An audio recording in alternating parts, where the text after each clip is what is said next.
Dakota, meet Fletcher. Little D, meet Big C, and some deep penetration. James Worthington is here. I'm Adrian Fedque. It's time for a long Cox combo with a side of Timmy. What do you think? What an entrance, man. I love it. I love it, man. If Dak Prescott better get used to that combo platter because he's going to be eating it all freaking day Sunday night. Deep. Deep. No Tyrant Smith. Deep penetration. It's happening, baby. It's Dallas week. It's hate week. It's time to take down the boys. Yes, sir. Yes, sir. And you know this rivalry's freaking heated. I mean, especially the last, year and a half now it is with the debate between Dak and Wentz, which we will definitely get into. And, I mean, hell, man, in this Philly area, how many fans do you see around here? Oh, I'm a Phillies, Flyers, Sixers, and Cowboys fan. It really gets on my nerves, and I hope we can just shut them all the hell up and blow them out of their own damn building Sunday night.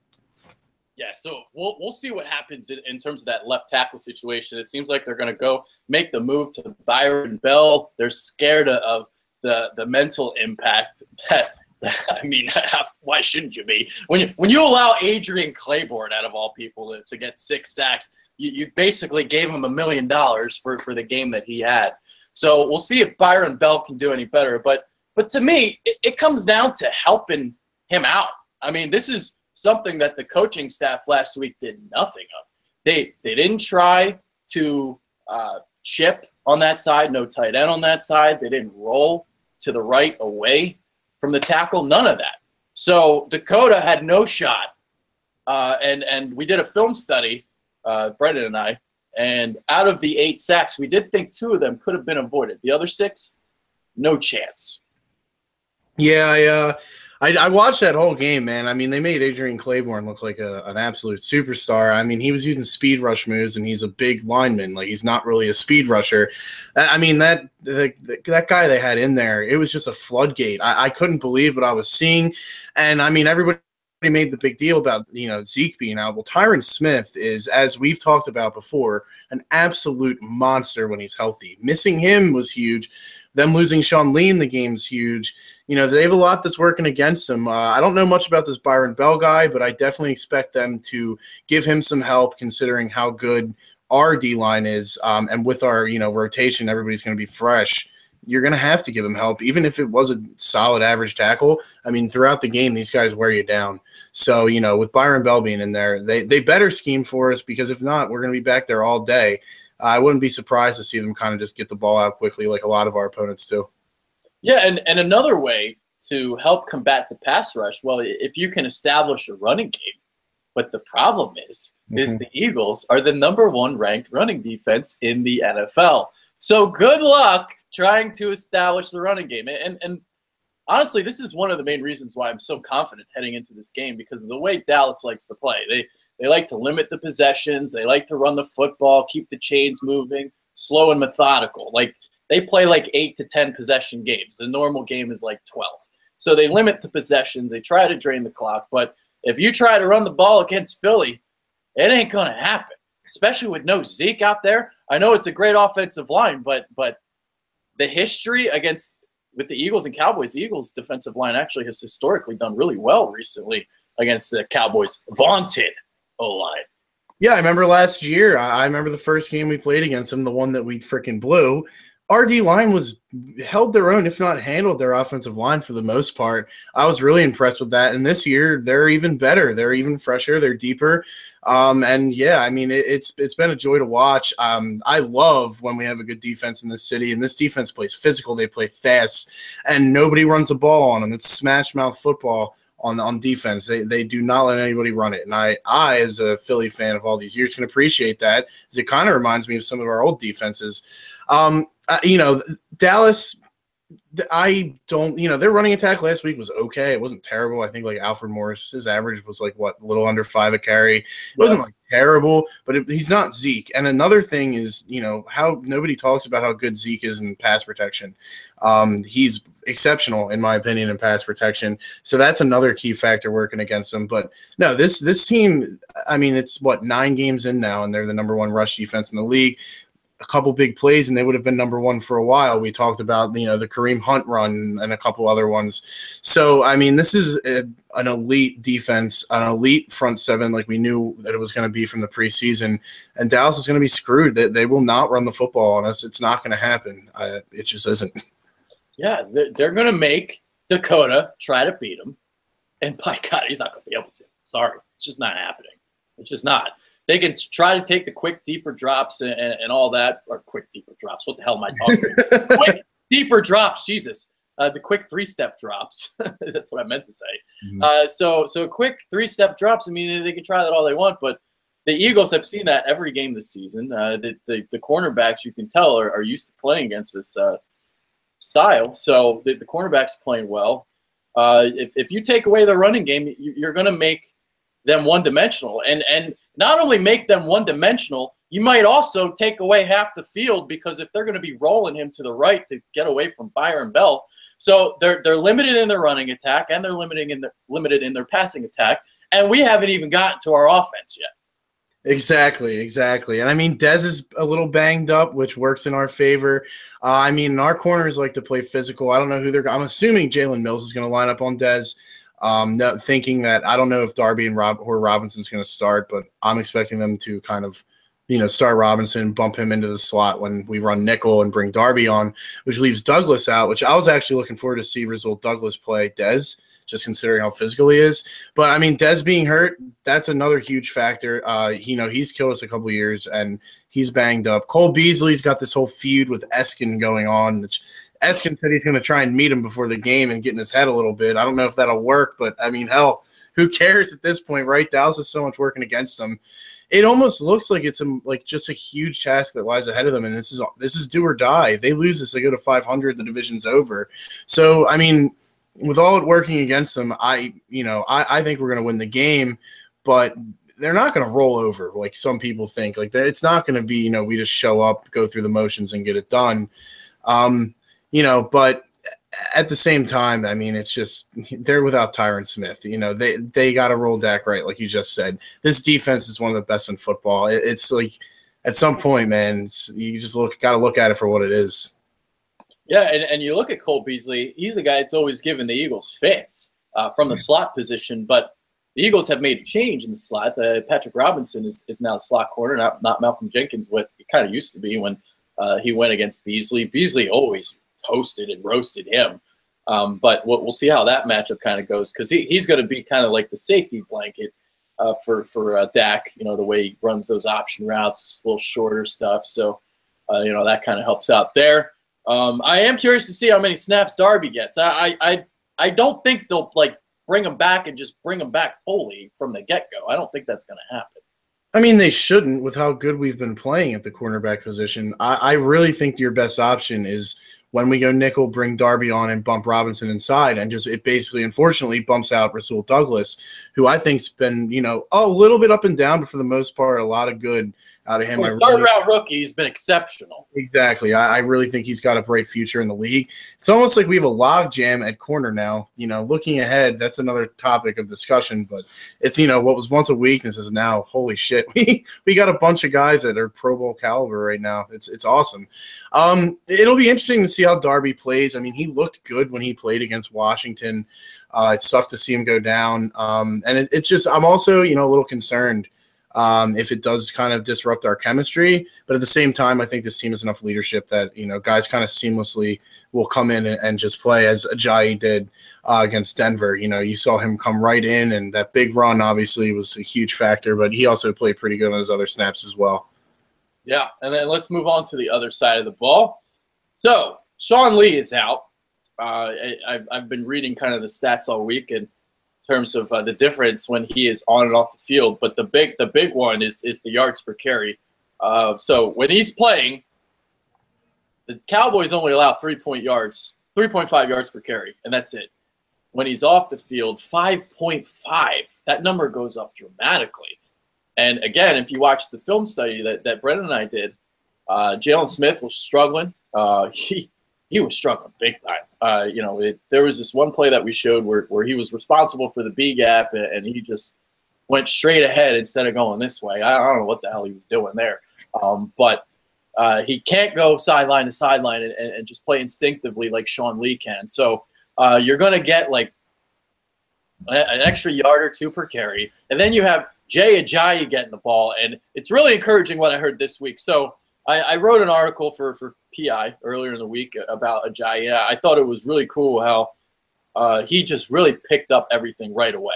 So if you heard the story, he went into a meeting room with Deuce Staley. They talked for a couple hours, and when they exited the room, Deuce Staley looked at the coaching staff and said, "We're good, we're good."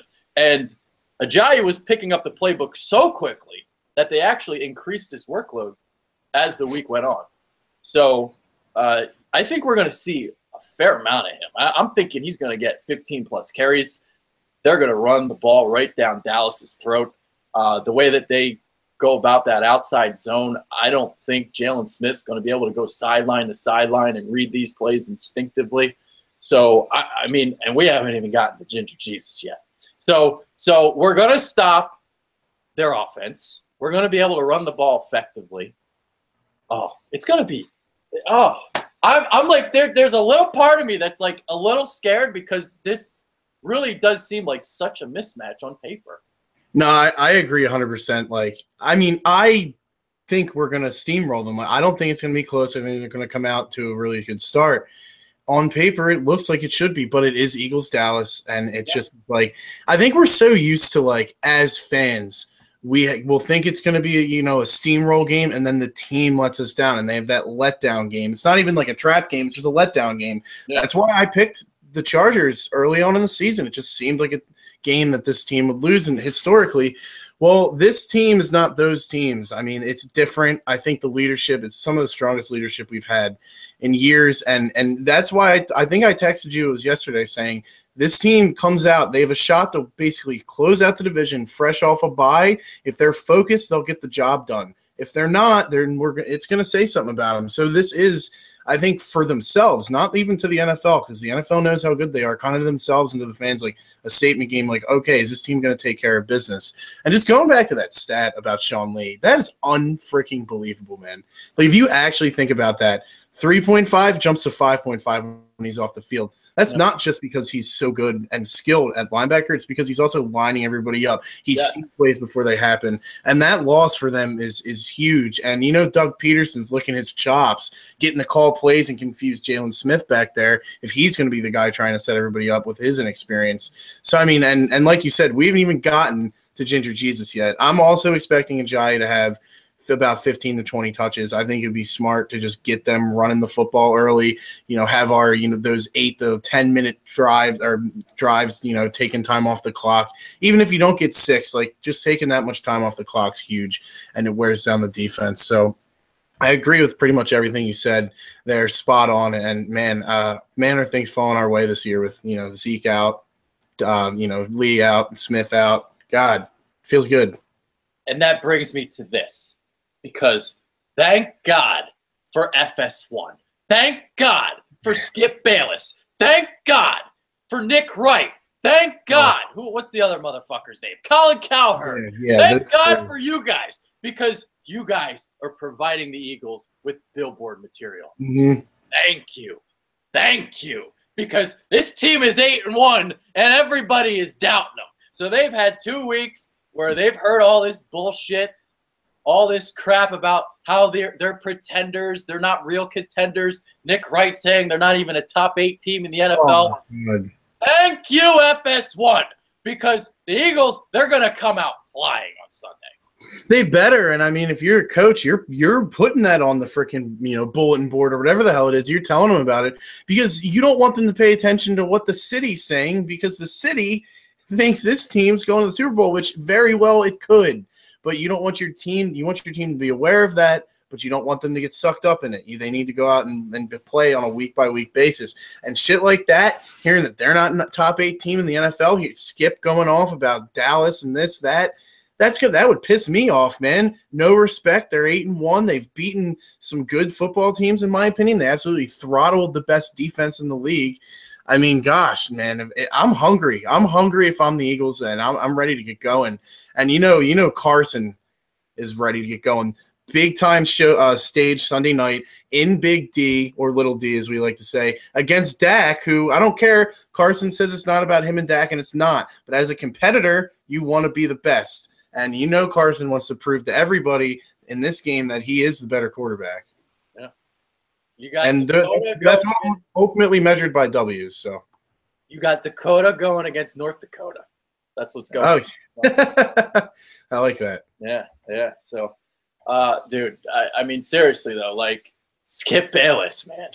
I'm sick of all that. They need to just – I don't even pay attention to it anymore. I see their face pop up and somebody tweets about it. I'm like, oh, another bullshit Philly comment. Yeah.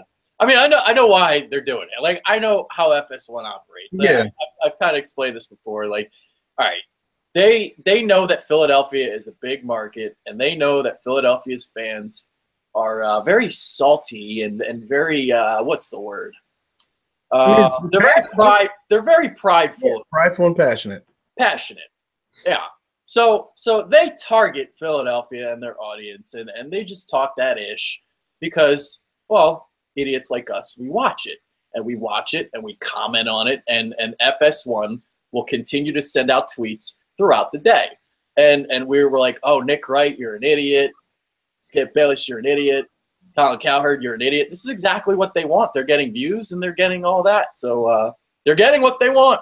You know, I mean, it's effective if they wanted us to react. I mean, the Philly's going to be probably one of the most reactionary sports cities in America. I mean, and I love that. I love it because it brings us – I think it brings us closer, and it brings this team kind of closer to the fans. Like, the fans are riding with this team, you know, till the end. Even if they don't win the Super Bowl, it's going to be one of the rare circumstances where, okay, it's Carson's second year. You know, we're a young team. You know, we'll actually be proud of it. Whereas 10 years ago, it's, you know, oh, this is the worst, fire Andy Reid, all that shit. So I really think that, and just in general, like after everything that happened in Philly with all the bad teams, like the Sixers and the Eagles getting better, like people are just much more optimistic now. So, I mean, and I think that the players really respond to that, and they appreciate that the fans support them. And not to mention, I mean, I saw a guy on Twitter, a guy for Denver, he was in the press box saying how smart Eagles fans are, how they knew when to boo, knew when to cheer and all that. And I've always said that about Eagles and Philly fans in general. And I think that the players really recognize that and appreciate that. Yeah. I mean, Skip Bayless said that Carson Wentz would have thrown 3 picks against Atlanta. Like, no. Well, Carson Wentz is a professional troll. He doesn't have that Green guy in there, Chaz Green or whatever the hell his name is. We actually have a good tackle, Big V, which is awesome, by the way. I love how he's been playing. So that's freaking great. And another thing I've said before about this team, but I'm going to say it again, is the locker room chemistry, man. Timmy Jernigan was on WIP this morning talking about it and said it's almost like a college atmosphere where everybody's friends, they're boys. It seems like they've come up together. That's awesome, and that's set forth by Wentz, you know, Malcolm Jenkins, Jason Peters, Sproles, all those guys. And that, I think, is just so important in football. It's so important in any sport to really actually care about the guys you're playing next to you because it's going to make you play that much harder. Yeah, which we see it. Yeah, that's a great point. And moving on to Carson. So he got – what's he got? 3-4 touchdown games in his last 5. He's got 17 total touchdowns or 17 passing touchdowns in his last 5 games. It's ridiculous. Unbelievable, man. I mean, the leaps this guy's taken this year, I considered myself one of the highest on Carson. I think he has the potential to be a top 5 quarterback in the league, and it was mostly because of how I heard him talk about football. The guy literally was a football savant. Well, I mean, he's grasped this offense like exponentially better than I thought he would have in his second year.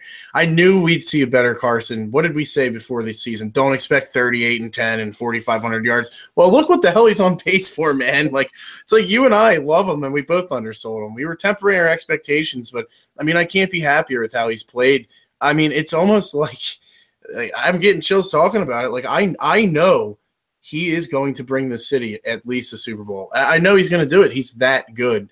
And players are going to want to come play with him. It's just unbelievable what he does pre-snap, you know, all his physical skills. It's just like man, I can't say enough good things about him. I'm so happy we got him here. He's our unicorn, dude. Yeah. I mean, that's exactly how Peyton Manning won.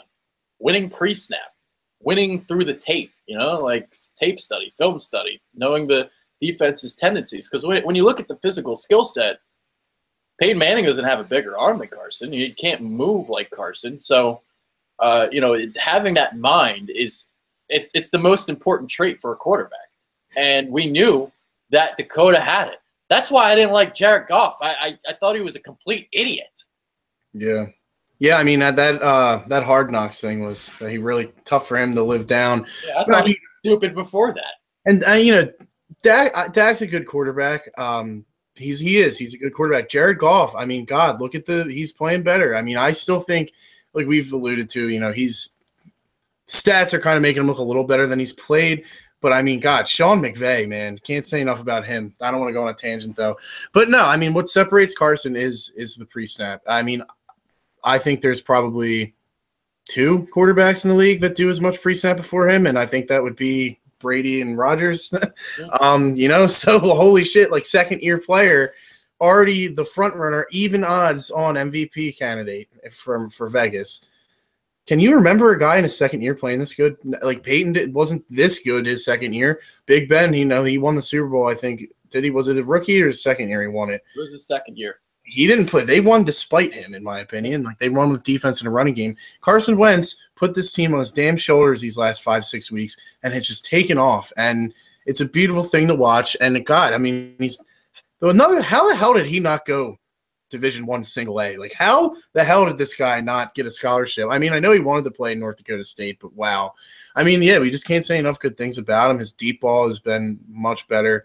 I mean, his pocket mobility is literally right there with Rodgers as the best in football, I think. And I mean, the only thing you can say is take less hits, which he's a young player and he's a little stubborn in his ways, but he'll learn. He'll start waking up Monday morning and being like, I don't want to take those hits as much anymore. Get the hell down, Yeah. And, like you were saying, there's nothing I have against Dakota. He's a good quarterback. He's a solid quarterback. Just don't compare him to Wentz. I made that point earlier this week, and all the Dallas fans got triggered on Twitter. But I said this. I'm like, all right, well, if Dak Prescott is as good as Carson Wentz, he would have put the team on his back. He would have went to Atlanta, and he would have won. Because look at all the injuries the Eagles have faced. I mean, Fletcher Cox missed 2 games. You got Jason Peters, Jordan Hicks, Darby. I mean, hell, we have more injuries than the Cowboys. Yeah, we do, and that's what pisses me off when people in Dallas fans say, oh, we're missing this guy, we're missing that guy. It's like, well, so are the Eagles, and nobody's talking about it because they keep winning. It's honestly like what the Patriots have done these past years. They lose significant players, and they've continued to win. I mean, Michael Irvin came on and said he didn't want to admit it, but the Eagles have a chance at a dynasty. Dynasty. You want to talk about Big D, baby. Big dynasty. Like, that's crazy coming from him, who was booed off the field when he broke his neck here, and he said that. I mean, it's you look at it like I've separated. I'm very biased. Everybody knows this. I love the Eagles. But separating that, you look at this team, you watch the way they play, you look at this quarterback, you look at the play calling. It's just like it's unbelievable, man. I mean, another guy calls in because everybody, as I've said, I listen to the sports talk. Ross Tucker said, it is beautiful football to watch. As a just football nerd, it is absolutely beautiful football. Like, when is the last time we've talked about an Eagles team this way? 04, man. I mean, it's unbelievable. I just hopefully, they come out strong like we think they will, because I guess we're like almost conditioned to expect a letdown. But, that's biased me. Unbiased me, they should win 33-17 or something like that, Yeah. I'm trying to think who made the comment today. There was a tweet I saw. I don't know if it was Trey Thomas, but he talked about one of the characteristics of Wentz and the difference between he and number 5. So number 5 didn't take criticism well. But, you couldn't criticize him. He was like a prima donna. So he couldn't handle it. But with Carson, you can say anything you want to him. He's that humble. Everything's cool, and he's that confident too. Yeah. I mean, and that's the difference with McNabb is I think he never got over getting booed. I guess because really taking criticism it has to do with, confidence and just what you think of yourself. If you can't take criticism well, it's because you're a little what's the word I'm looking for? Self-conscious. Like you're a little self-conscious. You're a little worried about what people think about you. Carson's worried about the W. He could throw 5 picks. He'll say he had to play better, but if they get the win, he's happy at the end of the day. I don't know who it was, the comment you were saying, but I completely agree with that. Whoever said that, it's spot on. I mean, Carson, and he's clearly taken to it well because he's improving weaknesses in his game, which is what great players in every sport do. Did you hear about what T.O. said? What did T.O. say? T.O. said, when pressed, that he would take Carson Wentz over Donovan McNabb. Oh. Yeah. I love it, dude. I love the reaction. Because to be completely honest with you, like, I will all due respect McNabb, I 100% agree. Absolutely. Like McNabb body, if Carson had, and I'm not, I don't want it to happen obviously, but if Carson last game played was Denver, then yeah, obviously McNabb's the better quarterback all time. But projecting his career down and seeing how he plays just by the eye test, I don't even think it's close. Yeah, I mean the accuracy that Wentz is showing, I didn't like because McNabb. How many times during a game did you see the overthrow, the ball into the ground? I got nothing against Don McNabb. I love him. All right, like I don't want this to sound like I'm bashing him, but I really feel like Carson Wentz is a generational talent. Like we're talking about a potential Brady or a potential Rodgers or a potential Peyton Manning. Yeah. We're talking about one of those guys. Yeah. Don McNabb. Great quarterback, multiple-time Pro Bowl or whatever the hell he was. We'll see if he makes it into the Hall. I'm going to say probably not, but we'll see. And to me, is just on a whole nother level. I agree 100%. I mean, and I kind of think you and I have seen this. Like, we didn't want to say it. I know I didn't want to just say, oh, I think he's going to be a Hall of Famer. But, like, the potential was there. I mean, dude, last year, literally after the season, I made a bet. I was partying a little bit, but I made a bet with my friends that Carson Wentz would get us 3 Super Bowl rings by the end of his career, that he would get 3 Super Bowl rings. And they all took it. And, dude, I was like, shit. Like, I shouldn't have done that. Is it really out? Like, 3 rings, not many guys have done it. But at the same time, like, I think it's more than likely he gets 2. So who knows, man? I mean, that's how highly I think of him. And yeah, it's nothing against 5. Donovan was good, and he won us some games, he lost us some games. He was a good quarterback. I definitely don't think he's a Hall of Famer. Eagles Hall of Famer, yeah, and not NFL. Carson has a chance to be like possibly the best ever. Like seriously, he has a chance to. There's been plenty of guys that are Hall of Fame quarterbacks that had the chance to be it. They didn't have the team around them, injuries, whatever. I'm not saying he's going to be, but I'm saying there is no limit to his potential. I honestly believe that. He's got find me a negative thing about him that can't be corrected. There really isn't one. Yeah. No, absolutely. And you were talking about it earlier, what second-year quarterback has done what he's done? Dan Marino probably, yeah, that's it. Yeah. Kurt Warner technically, but he was older. So yeah. I don't know if that really counts or not, but yeah, no, that's a little asterisk one. But I mean, even Marino, if it wasn't for Super Bowl rings, Marino might be considered the best ever. Who knows? I mean, people said that when they watched him play, it's a little before my time. It's like they didn't see anybody like him. So I mean, and the difference between, Marino never had a defense. Look at what Carson has, man. We just have our D line for the next 4 years. As long as we can get BG re-signed, it's going to be absolutely insane, man. Yeah. And I love putting the money. I don't care about putting money into the D tackles. Jernigan and Cobb's going to blow shit up. It's going to be awesome to watch. I can't wait. I'm already seeing it. All right, so something I'm going to show you real quick. I don't know if it's going to really show it, but all right. So how you were talking about watching Marino and watching Montana. So in about 10 years from now, I have the foresight to understand that I'm going to be a big star in about 10 years. So I'm going to be like Bill Simmons, right? So I have this book idea. I see, how Bill Simmons, he has the book of basketball. I'm going to do something like the book of football. And I've been watching these old school games. This is 1981 to 1983, all the playoff games.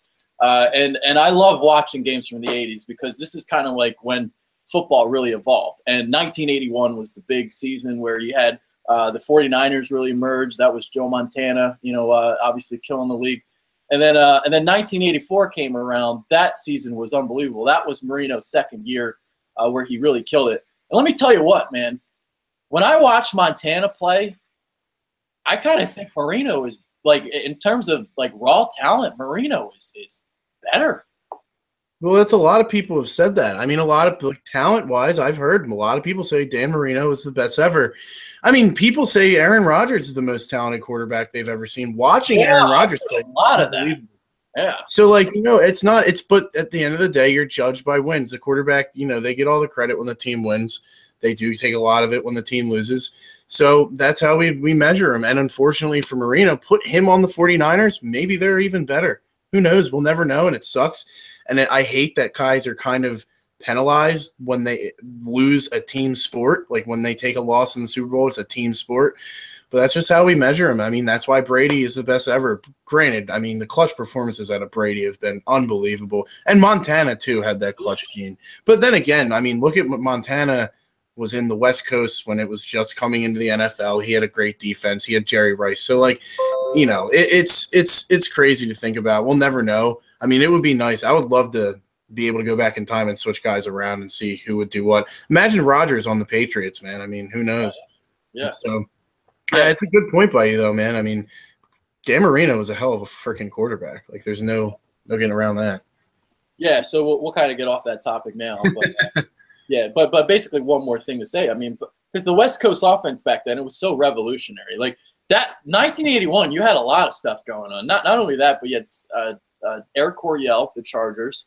So you had that offense. Because, like, back in the 70s, it was you ran the ball on first down, you ran the ball on second down. If you had, like, third or five or more, you threw it. Third or five or less, you ran it. It was a very predictable game. It was almost like rugby in a way. But then obviously Bill Walsh, the way he kind of changed the system, and that's why I love watching old stuff like that. And when you watch the 49ers play, I mean, it literally was ballet on grass. And receivers, it was unbelievable to see how wide open these guys were. Yeah. So that's why I kind of think in a way, like, well, if Montana's got all these open receivers to throw to, and then you watch Marino, he's like fitting the ball into these tight windows. It's amazing. Yeah, I mean, I think that Marino's game might have translated to today's game a little better than Joe's. I mean, just considering the arm talent he had. But, I mean, even just if you want to bring it back and tie it all around back to the Eagles, I mean, thank you, Bill Walsh, for giving us the West Coast offense because have thrived on it for a while. And this West Coast variant Doug runs is freaking great, man. I mean, the play calling of Doug Pederson the last 3 to 4 weeks has been off the charts. And as I said the last time I was on here, completely wrong about Doug, completely wrong about him.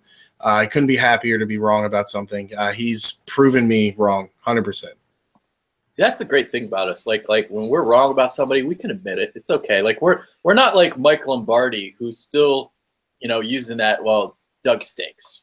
Yeah, like what? I mean, you get it. Like the play, I'll go back to it. The fake to Ajayi and freaking throw over the top to Jeffrey for a touchdown was unbelievable, man. Like the whole stadium thought that was going to Ajayi. It was great. I mean, he's learned. He's improved. He was probably criticized very harshly by Howie and whoever else and listened and actually decided to be a man and correct him and improve his weaknesses. And it's been happening. I mean, it's great. It's a great thing to see. And, coach quarterback, you can say, oh, Wentz makes him better or he makes Wentz better. Well, and the reality of it is the quarterback and coach are just a duo. They come together, and as one goes, the other goes. I mean, without Belichick, there's no Brady. Without Brady, there's no Belichick. That's kind of like the way it is and the way I see it. You know how I was saying earlier about Carson and how he can take criticism? Yeah. Most coaches are stubborn, like every single one of them. And they're just going to keep doing what they want to do. Ben McAdoo is a perfect example right now. Doug Pederson, after week 2, all of his players were like, yo, you got to run the ball, dog. Come on, man. Run the ball, Doug. And what did he do? Start running the ball. He listened. Exactly. He listened. Nobody ever listened. Chip Kelly never listened. Nobody. That's the trait that I love about Doug Pederson the most. He's not stubborn at all. Exactly.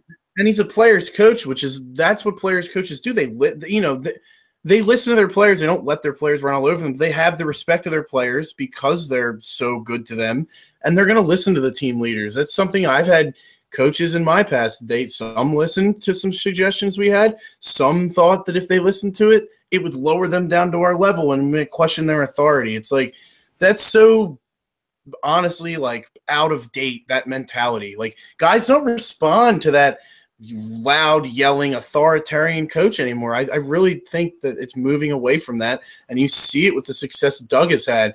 You know, he walks a fine line between disciplinarian and kind of like, not like father figure, but, you know, buddy with them, like, oh, that's my guy. And he listens to the leaders. I mean, there's guys, they're grown men out there. It's not like it's high school where they're still kids, you know. It's grown men's perspectives. He even said Carson brings something to the table, Zach brings something to the table. I know it's well thought out. I know that they're just not going to think of something and tell me. They're going to go watch the film and think about it and try and basically plan it out. And that's awesome, because in the reality, like the way businesses work, like the mind, you want more minds on something. You don't want one person making all the decisions. You want as many good minds thinking about something as possible, because then you can kind of talk about things and find a good common ground. And that's what that read option play or whatever, that was Carson's play from college, and that's something he suggested in the beginning of the year. They ran it and they pulled it out in the game. Like, that's beautiful stuff. It's awesome, and it also kind of, I think, makes it more fun for the players. Absolutely. And, you know, just quick example here. Here's the difference between Ben McAdoo and Doug Pederson. A guy comes to Ben McAdoo with suggestions, suspended.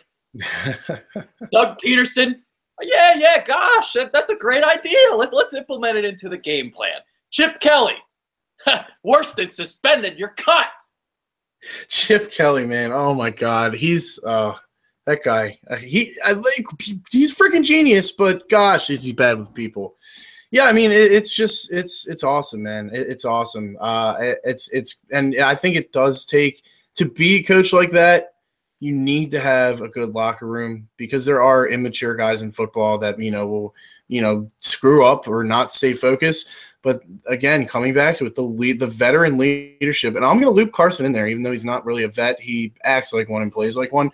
It's one of the strongest veteran leadership I've seen in Philly, like, ever, I think. Like, seriously.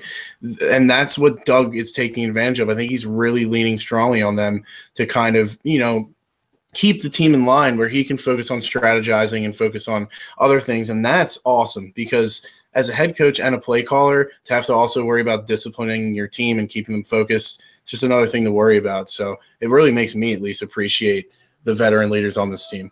Yeah, absolutely. All right, so we'll do this. Quick thoughts on Will Beatty and Donnell Ellerbe, and then we'll do score prediction. So what did you think about those moves this week? I mean, it's two guys with Super Bowl rings, if I'm not mistaken, so that's always a good thing to bring to the locker room. Will Beatty, it's depth. I think it really comes down to they don't want to bring Sam Malu off the bench to play tackle, which I don't either, so I like that. Ellerbe was a hell of a player a couple years ago before all these injuries. I think he had like over 100 tackles a couple times. Yeah. So, I mean, I love it. I don't think Joe Walker was playing great. I don't think he was playing horrible. So we'll see what happens. I expect to see more Joe Walker this week, but Ellerbe will, I think, start coming into the lineup as he gets the plays down. And I mean, this is now, I think, a base nickel team with, you know, with Hicks hurt. So I think that it's just going to basically bring him in on run situations, which, you know, what the hell? What's the downside? So I like both the signings. Yeah. And Ellerbe also provides more in coverage and zone coverage, and that's something that we've been kind of struggling with. So I like the move. Yeah. What's that? Joe Walker can't cover. Yeah, he's terrible. So score prediction. You know, I'll say this about this game. You know what this game reminds me of? Remember Week 17 when Kyle Orton was playing and everybody thought that this game was going to be a blowout, and then Eagles went. It wasn't a blowout, but they still won. It was like 26-24. So yeah. that's like what I'm worried about this game, because it's the rivalry, man. Like, these games always seem to be – well, actually, I shouldn't say that, because we kicked their ass on Thanksgiving. We kicked their ass 44-6. So actually, that's a lie. But maybe another blowout is coming. I don't know. What are you thinking? Well, I think, okay, regardless, I think the Eagles are winning, but I can totally see a game like, oh shit, they don't play their best and they kind of squeak out a win. But, okay, going back, the team leadership, the veteran players, it is there. This team went back to work on Monday, was focused. I think that they're ready, then they're chomping at the bit to get out to Dallas and shut everybody up and basically seal this division up. So, without further ado, I think the Eagles win 33-17, as I alluded to earlier. I think they're going to jump out to a big lead. I think Dak Prescott's going to be razzled all night. He's going to be running for his life. And if they do the quick drops, that plays quick, 3-step drops, that plays right into our hand. Our corners tackle great. They stay on guys. So I really, they're going to have to establish a running game if they have any chance. And they're not going to, because our defense is the best in the league against the run. I think it'll be 17-0 in the first half. And it's, we're not going to look back from there. So 33-17. Boom. All right. So I think the same thing is going to happen in terms of they're going to start out hot. Again, it's just they've been waiting for 2 weeks. They're chomping at the bit. I know it's kind of not the same sexy matchup as it looked like it was going to be 2 weeks ago with Zeke playing and Tyron Smith injury and all that, Sean Lee. But there's no excuse for there to be a letdown. I think they're going to go in. They're motivated. So I've got 34-13. Yeah. So I've got a big blowout too. I mean, I feel crazy saying that because this is the most confident I've felt going into a week this year, and I don't know if that's a good thing or a bad thing. I don't know yet. But I am perfect picking Eagles games this year. The only one I picked them to lose was the Chiefs, so I'm perfect this year. And I've been pretty spot on with how much they would win by. So we'll see if this kind of works out too. But I mean, I just look at everything on paper all right, Dallas rush offense versus Eagles run defense. Eagles win. Their pass offense against our pass defense, I think they'll be able to pressure them enough. So maybe that's more neutral than either team winning. Eagles are going to be able to pass the ball on them. They're going to be able to run the ball on them. So 3 out of the 4 areas you have a major advantage in. And again, it's on paper, I just don't see how Dallas wins. I mean, I completely agree, and that's what I think is different about this team is because their Eagles have had head-scratching defeats in the past, head-scratchers, and this team has taken care of its business. I mean, like I said earlier, the only game I got wrong was the Chargers game, and that proved to me that this team was different. I mean, you're 100% right, and it's just this team comes out, they take care of business. So I'm excited for a blowout. I mean, I think it's going to be a blowout. Regardless, I really just want the dub. But yeah, man. I mean, you said it. It should be pretty easy for us. So, and plus, this team, they have so much fun playing together. They really do. And that's not, every team says that. This team does. And it's Sunday night against the biggest rival in Philly sports, in my opinion. So they're going to go out there. They're going to lay the beat down on, man. I'm ready. I'm ready. All right, so I just realized I just pulled up the chat. I see EDP'd here. I wish I would have came in here earlier. So, dude, yes! He's got Dallas winning 66-0. No, he doesn't. He does not. Yeah. That means they're going to win. Reverse psychology, bitches. Let's hope so, man. Let's hope so. How you doing, EDP? Yo, dude, it's always funny because, he's waiting for the season to start, kind of going wrong. But dude, that's because we're conditioned for it. Keep picking the Eagles to lose. It's working. It's working tremendously. Honestly, I think EDP is the reason why they're winning. Could be, man. I mean, he does have a big following, and he is a huge Eagles fan. And that's typical Eagles fans. There's always looking for the disaster, dude. I mean, they're always looking for that ship to sink. So let's hope it doesn't happen this year. And again, just like I said, I really think this team's different. I really do. It has a way different feel to it. Yeah, I'm doing tremendous, EDP. He bought this, you bought the jacket, or you're thinking about buying this jacket? It's fucking awesome. The old school jacket that he's thinking of buying. I'll show you after the show. Jason. Yeah. So, yeah, it's awesome jacket he's about to get. He also just bought a Chris Carter jersey. So, Eagles Chris Carter? Yeah. Dope. That's awesome. Yeah. So EDP is getting it in, baby. Bidding on it. Okay. Gotcha. But no, I want them to win. I'll fucking cry, man. Yo, if we lose this game, I'm not fucking going to work Monday, man. I'm calling out sick. There we go, baby. Party all night. They're party all night in depression if they lose, man. Holy shit.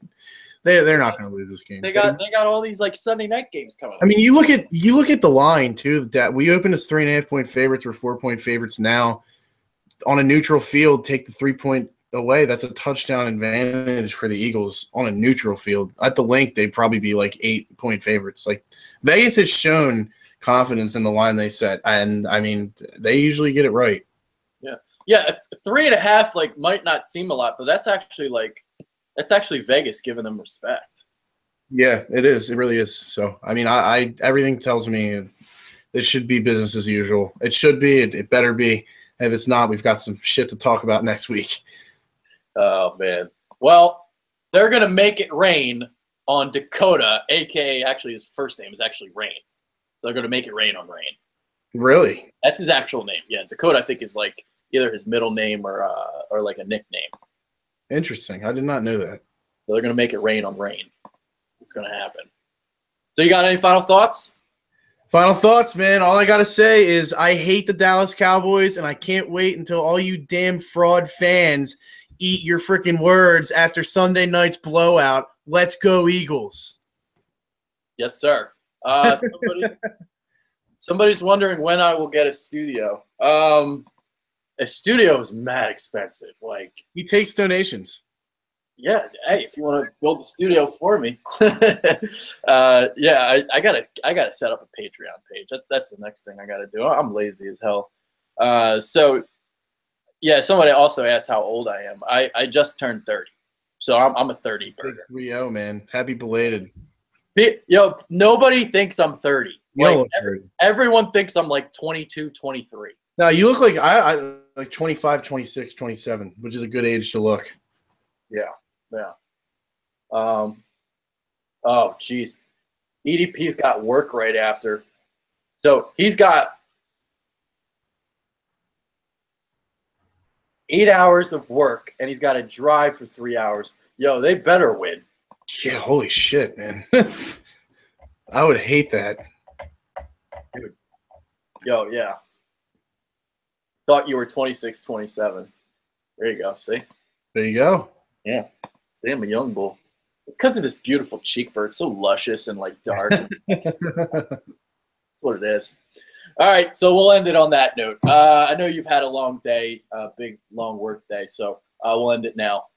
That's James Worthington. I'm Adrian Fedque. Go Birds, baby! Go Birds!